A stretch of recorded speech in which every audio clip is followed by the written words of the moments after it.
आप देख रहे हैं साराज टीवी। डर की नई दुनिया में आपका स्वागत है। अगर आप भी रहस्यों और हॉरर कहानियों के दीवाने हैं, तो अभी सब्सक्राइब करें और बेल आइकन दबाएं, ताकि अगली बार जब डर दस्तक दे, आप तैयार रहें। रात का वक्त था। गांव के बाहर एक पुरानी हवेली खड़ी थी, जो अब सन्नाटे में खो चुकी थी। कोई नहीं जानता था कि उसमें क्या राज छुपे हैं।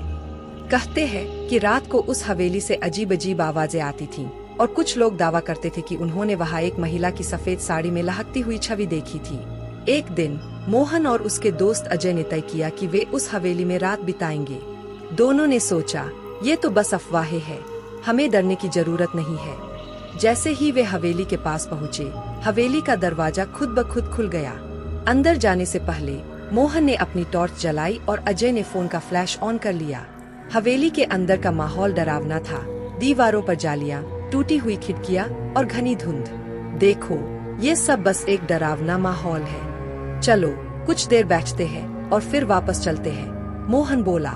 लेकिन जैसे ही वे अंदर पहुँचे, एक ठंडी हवा का झोंका आया और हवेली के एक कमरे से सफेद साड़ी में लिपटी एक महिला की छवि दिखाई दी। मोहन और अजय दोनों ने तुरंत मुड़कर देखा, लेकिन कुछ नहीं था। फिर अचानक एक बहुत ही तेज चीख सुनाई दी। मोहन और अजय डर के मारे कांपने लगे। कमरे के अंदर किसी ने उन्हें आवाज दी, तुम यहाँ क्यों आए हो? वह दोनों उस आवाज की दिशा में बढ़ने लगे। जैसे ही वे पास पहुँचे, वहाँ की दीवारों पर खून के निशान थे। भागो, यहाँ से निकलो, एक और आवाज गूंजी, जो इस बार और भी डरावनी थी। अजय ने मोहन को खींचते हुए कहा, चल यहाँ से निकलते हैं, यह कुछ सही नहीं है। वे दौड़ते हुए बाहर की ओर बढ़े और जैसे ही हवेली से बाहर निकले, दरवाजा बंद हो गया।